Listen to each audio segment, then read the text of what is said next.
नंदुरबारच्या नवापूर तालुक्यातील चरणमाळ घाटात आज सकाळी भीषण अपघात झाला. जनावरांनी भरलेला एक ट्रक गुजरातकडे जात असताना घाटातील तीव्र वळणावर उलटला.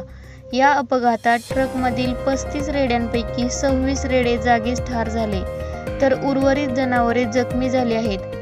ट्रकचा चालक गंभीर जखमी झाला असून त्याला तातडीने रुग्णालयात दाखल करण्यात आले आहे.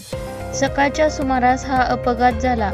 पिंपळनेर येथून म्हशी, वासरे आणि रेडे घेऊन एक ट्रक गुजरातकडे निघाला होता.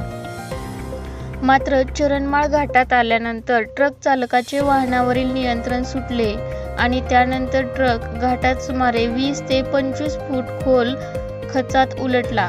घटनास्थळी मिळालेल्या माहितीनुसार 26 रेड्यांचा जागीच मृत्यू झाला आहे, तर इतर जनावरेही गंभीर जखमी झाले आहेत.